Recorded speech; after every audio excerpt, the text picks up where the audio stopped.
कहते हैं कुछ जिन बोतल में कैद नहीं होते, कुछ जिन इंसानों की आत्मा में बस जाते हैं। गांव के बाहर टूटे फूटे खंडरों के बीच एक हवेली थी। हवेली में छुपे थे कुछ रहस्यमयी राज। तो जानते हैं आज उस हवेली के बारे में। आयशा साधारण सी लड़की थी, लेकिन उसके रगों में इंसान का खून नहीं था, उसके रगों में जिन का खून था। उसके रगों में एक प्राचीन जिन की आग बहती थी। वो दिखने में बहुत ही खूबसूरत और चमकदार थी। गांव वाले सब उससे डरते थे, क्योंकि हर अमावस्या की रात को उस हवेली से चीखने चिल्लाने की आवाज़ आती थी करके गांव का कोई भी इंसान उस लड़की से बात नहीं करता था।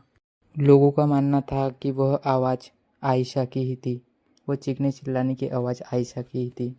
एक रात एक लालची बंसीलाल अपनी जिन्न वाली बोतल लेकर उस हवेली के पास पहुंचा। उसकी आंखों में लालच था, सायरा को कैद करना और आयशा की जिन्न वाली ताकत को पाना। हवेली के चारों तरफ अंधेरा था और मौत के जैसा सन्नाटा। बंसीलाल चिल्लाया, आयशा अब तू बाहर निकल, अब तू मेरी गुलाम है। अचानक सीढ़ियों से काली परछाई आई। आंखों में अलग ही चमक थी। वह थी आयशा। उसने कहा, तुम्हें लगा जिन्न बोतल में रहते हैं? नहीं बंसीलाल, असली जिन्न तो इंसानों के दिलों में रहते हैं। बंसीलाल ने घबराकर बोतल रगड़ा और एक बड़ा जिन्न बाहर आया। बंसीलाल ने चिल्लाया, इसे पकड़ ले, इसे कैद कर ले। जिन्न ने अचानक हमला किया, लेकिन आयशा मुस्कुराई और उसे हाय करने लगी। आयशा के चेहरे पे अलग ही मुस्कान थी, जैसे कि उसके पीछे की मुस्कान के पीछे सदियों का रहस्य है। उसने जैसे ही हाथ उठाया, हवेली की दीवारें गरज उठी और जिन्न को कैद कर ली। आयशा ने बोली, तेरा जिन्न अब मेरा है। बंसीलाल पूरी तरीके से घबरा चुका था। उसी समय बाहर से सायरा और फरीस हवेली के अंदर आ जाते हैं। फरीस ने चिल्लाया, आयशा तू इंसान है, ये रास्ता छोड़ दे।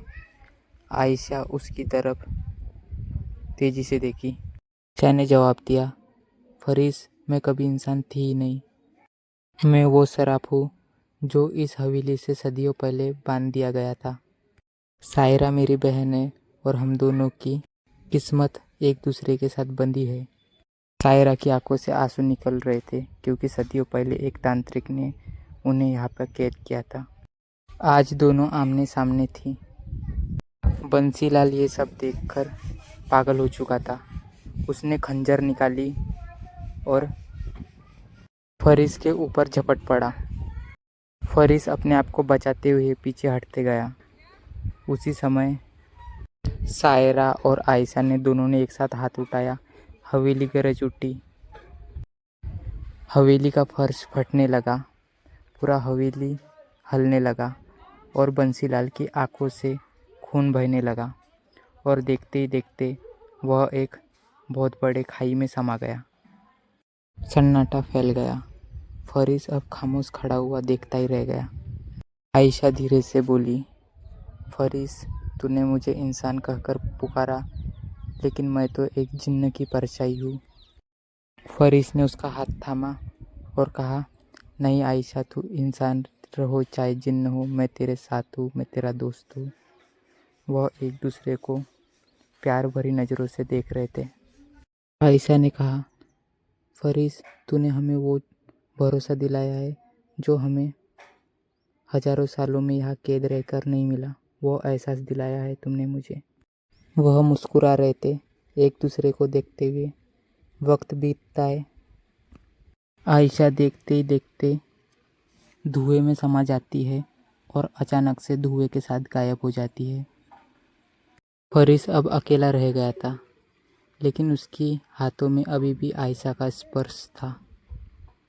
सायरा ने फरीस से कहा, यह तो अभी शुरुआत है फरीस, अभी तो असली शराब टूटने का है। जब शराब टूट जाएगा तब आयशा और मैं आज़ाद हो जाएंगे। तब तक के तुम्हें वेट करना पड़ेगा। सायरा ने कहा। इतना कहने के बाद वह भी अचानक से गायब हो गई।